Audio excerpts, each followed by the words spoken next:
Oh, the joys of the first trip out in a new RV. You gotta break the rig in and you gotta break you in, because I haven't driven one of these in a while. I can't really do a whole lot with this right now because the state of Arizona still hasn't given me the title. So I can't go get tags. So with me on this journey, I have a whole file with the bill of sale and the insurance and all that, because I know that highway patrolman is going to pull me over. And it's just going to be so nice meeting those nice young boys while they work today in the freezing cold. Okay, so a couple things that had to change. One, that crappy garbage cloth fabric, whatever, floor mat system in here. So this area gets filthy dirty in an RV. So I put in a very thick liner, and then I immediately after that spilled all of my hot Earl Grey tea that's supposed to last me the next 6 hours in the car into the cup holders. So the good news is the cup holders are very good at holding water. The bad news is I don't have any Earl Grey tea. And I'm pretty sure Notre Dame once said at some point that on the day of our Lord in January 2023, spilt tea, end of world. Where are we going? First, we're going to Washington, D.C. The Ramborghini is going to the plastic surgeon because the dashboard here is about this big, the volume buttons are about this big, and the sound quality in here is atrocious. So I will be going up to DC to meet up with Patreon Deb, and we'll drop the Ramborghini off at the plastic surgeon. He's going to get a whole facelift up here. It's going to look fresh for 2023. And then yours truly is getting on a plane to Boise, Idaho. Yeah, Boise, Idaho. Where it's freezing cold, but there's work and money and people I like out there. One of the nice things about having a YouTube channel is that you get to meet people all over the country or all over the world that you wouldn't have met otherwise. So on my big adventure in the van, I ended up meeting people in the Forest Service and USDA, and now they send me all over the place to shoot videos for them. So I'll be going out there to do that. Boise is really not my ministry. Boise is, I'm sure the rest of Idaho is lovely, but Boise is freezing cold and it's a lot of brown rolling hills. And I suppose aesthetic in its own way, but if I was going to explain it how a Southerner would explain it, I would say Boise is like if you imagine God in the Garden of Eden, and he's there with his landscaping architect, and they're hard at work, and they're finishing off the whole garden, and the world is beautiful. You got Adam and Eve in the corner, they're having a fight about a snack, and then there's a phone call. There's somebody calls, and God has to go take the call. And then he gets back and the landscape architect is like on overtime. And there's just this one little patch. That's Boise. It's like they got so far, but they just forgot to finish that area. And so I've not looked up Boise in Hebrew, but I imagine it translates to something like this'll do. The other thing that is absolutely changing on this is all the way in the back, that bike rack, that is coming off. Because when you open it, if you're not used to it, it will karate chop you right here. And then if you slam it shut, it will get you on the back of the head. So I got knocked out in the front and the back, and all from me. I did it, but that's coming off. I don't have a bike. A lot of people say, oh, you're going to want an electric bike. You're going to want a bike. One of the funny things about RVers is that their feet never touch the ground. They spend all this money to go camping, and with them, they bring the RV, and then they tow a truck, and then they bring a golf cart, and they bring snowshoes, and they bring electric bikes, but their feet never touch the ground. When you stay in RV parks, you will notice that everybody gets out of their rig and they get in a golf cart to go literally 10 feet to the bathrooms or the laundry. It's the strangest thing. I have to do the rest of this video from the hotel room because this is why. Because Idaho. That's why. The biggest crisis facing this country is that there are people, actual people, living here on purpose. The ride up to DC was pretty uneventful. It did remind me that when you drive an RV, you have got to slow your roll. I drive like a bat out of hell in Bob because I have a Napoleon complex, and sitting that high in a giant pickup truck allows me to look down upon the commoners and get them out of my way. When you're in an RV, it's a totally different driving experience. And the thing that I noticed that was different about driving the fully outfitted Thor 18M, and really any Class B, all of them, and then driving the van conversion, is that the van conversion only had the air conditioner on top. These rigs, they've got so many bells and whistles on the roof, and that makes the whole vehicle more top heavy. So there were a couple times during the drive where I caught a stiff wind, and that is a bad feeling when you feel you and that much weight being pulled across the road. Anyway, Patreon Deb and I came into Washington, D.C. in bird formation, and right now the Ramborghini is at its plastic surgeon getting an uplift on all kinds of things. We'll see when we get back. I honestly don't know what half of this stuff is, but she recommended it, and since we work together a lot, I'm just going to trust her advice because she has the exact same rig. So this is meant to be a mobile office. One thing I didn't mention on the drive up is how much it costs to fill up the tank. But anyway, stopped at the Loves, and for what was almost a full tank at $2.99 a gallon was a whopping $54.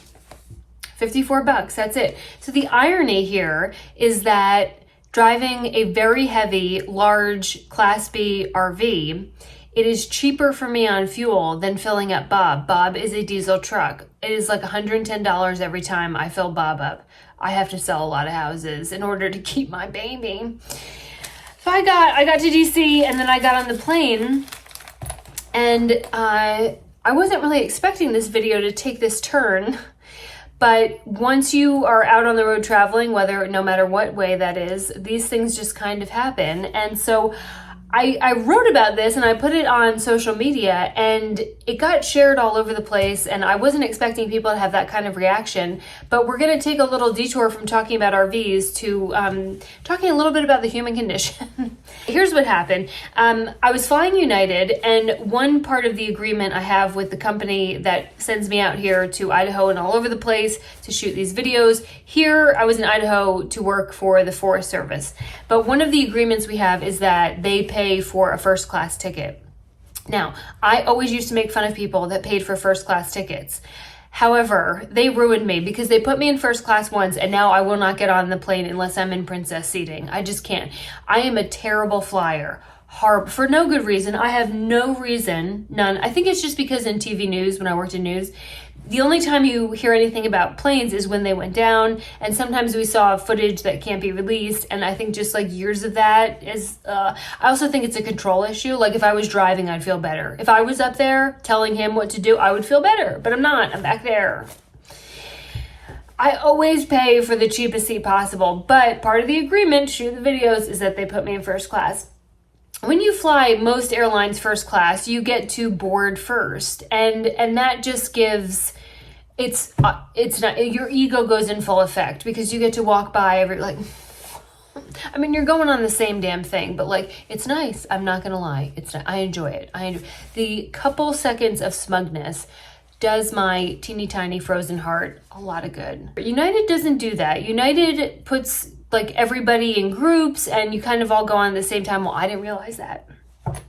So this plane is humongous. It's one of those big kahunas where there's just rows and rows. It can fit a stadium worth of people. And the line to get on the plane is wrapped around the corner down to Kansas. It's forever. And I have my camera bags and my gear, and I'm tired.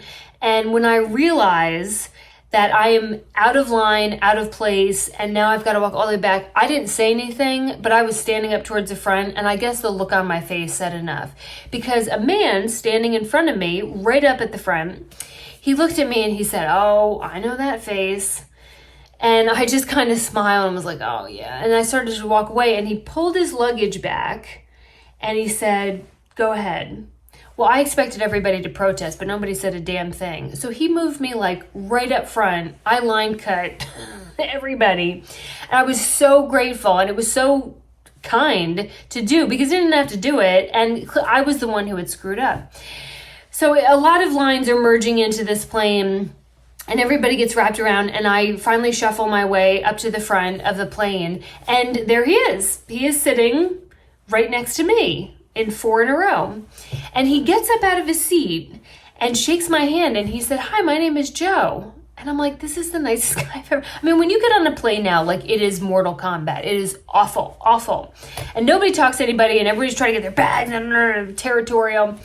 And I said, hi, Joe. And we kind of looked at where the seating was and my bags were. And he was like, it might be better if, like, you take my seat, and that way you'll be closer to your things. And so we sat down, and we're just having the best conversation, which, like, again, like, doesn't really have... And I'm not a talker because I'm not the most friendly and approachable person. But we talked about, I told him about the houses I sell in Wilmington, and he said, well, his son is in real estate in Greenville, North Carolina. And I mean, we just, sweet, just really, really nice. But I started to notice like something was going on around me, is that the men around me were like practically pulling a hernia to get towards this guy named Joe. And like to the point that it was irritating me. I mean, someone talked across my head, rude, and like started like just launched into these conversations with this guy about football and Giselle and Tom Brady. It was like, ugh. I mean, if you wanted to bore me to tears, I'm already terrified to be on this plane, and now I got to listen to football talk. I'm from New Jersey. If it doesn't involve assault, it's not a sport to us. So football is like, you got a helmet on and all those pads, like, we're not watching. This kind of like goes on for a while, and I thought, well, I don't know. I mean, maybe this guy is like a sports writer or sports columnist. I don't know. But it was just obvious. It was so obvious. So out of curiosity, once we got up in the air, like I just took a, that creepy airplane photo that you take. I took that to send to some of my friends, and I was like, who is this? Is this...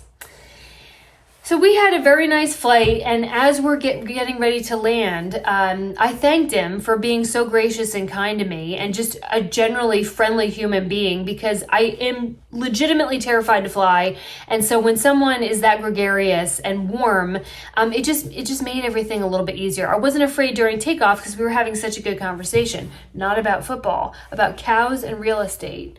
The more important things in life. He said, hey, like, good luck with all the stuff that you're doing. Like, I hope all the best for you. And a guy close to me leans over and he said, do you have any idea who that is? And I looked back at him and I said, yeah, it's Joe. Like, as though I was introducing somebody, like my buddy. We play pickleball together on Saturdays. And he goes, look up Joe Theismann Redskins. And I'm like, okay, yeah, I'm sure. It's Joe. It's Joe. Okay, like, get your stuff and get off the plane. He was actually a really nice guy. We became friends on the flight, too.